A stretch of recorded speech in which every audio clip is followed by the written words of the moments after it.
Classical നൃത്തരംഗത്തെ വർദ്ധിച്ചുവരുന്ന ആവശ്യങ്ങൾ കണക്കിലെടുത്ത് ശ്രീനാരായണ ഗുരുദേവന്റെ മതാതീത അദ്വൈത ചിന്ത, വിശ്വസാഹോദര്യം, ലോകസമാധാനം എന്നിവ പ്രമേയമാക്കി മെഗാ നാട്യഭാഷ്യത്തിന് ശ്രീശങ്കര സ്കൂൾ ഓഫ് ഡാൻസിൽ പരിശീലനം തുടങ്ങി.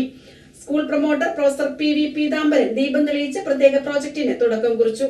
ശ്രീനാരായണ ഗുരുദേവന്റെ മതാതീത അദ്വൈത ചിന്ത, വിശ്വസാഹോദര്യം, ലോകസമാധാനം എന്നിവ പ്രമേയമാക്കിയാണ് മെഗാ നാട്യഭാഷ്യത്തിന് ശ്രീശങ്കര സ്കൂൾ ഓഫ് ഡാൻസിൽ പരിശീലനം തുടങ്ങിയത്. കലയിലൂടെ സാമൂഹിക മാറ്റം എന്നതാണ് ലക്ഷ്യം. ആഗോളതലത്തിൽ അധിനിവേശത്തിന്റെ തീവ്രത കൂടി വരികയാണ്. ലോകസമാധാനം ഒരു മരീചികയായി മാറുന്നു. മതാന്തത കൂടി വരുന്നു. ഈ സാഹചര്യത്തിൽ ഗുരുദേവ ദർശനങ്ങൾ വ്യാപകമായി പ്രചരിപ്പിക്കേണ്ടത് കാലഘട്ടത്തിന്റെ ആവശ്യമാണെന്ന തിരിച്ചറിവാണ് നാട്യഭാഷ്യത്തിന്റെ പ്രസക്തി കൂട്ടുന്നത്. ഗുരുദേവന്റെ ദർശനങ്ങളും കൃതികളും 2 മണിക്കൂർ ദൈർഘ്യമുള്ള നൃത്ത പരിപാടിയിലുണ്ട്. ഇതോടൊപ്പം മറ്റ് മെഗാ നൃത്ത പരിപാടികൾക്കും പരിശീലനം ആരംഭിച്ചു. വിശ്വപ്രാർത്ഥനയായ ദേവദശകം ആലപിച്ചുകൊണ്ടാണ് പരിപാടിക്ക് തുടക്കമായത്.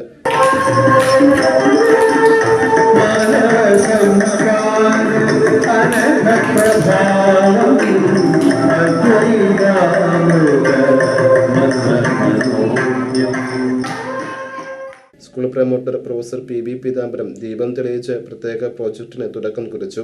ഗുരു സുധാ പീതാംബരൻ നൃത്ത ഏകോപനം നടത്തുന്ന പ്രോജക്റ്റിൽ സീനിയർ അധ്യാപികമാരായ വൈഷ്ണവി സുകുമാരൻ, അനില ജോഷി, പ്രതിഭ NS, രഹന നന്ദകുമാർ തുടങ്ങിയവർ പരിശീലനം നൽകുന്നു. Doctor C.P. ഉണ്ണികൃഷ്ണന്റെ രചനയെ ആസ്ഥാനമാക്കിയാണ് ചിട്ടപ്പെടുത്തലുകൾ. 2 മാസം നീണ്ടു നിൽക്കുന്ന മെഗാ പരിപാടിയിൽ 42 സീനിയർ നർത്തകിമാർ പങ്കെടുത്തു വരുന്നു.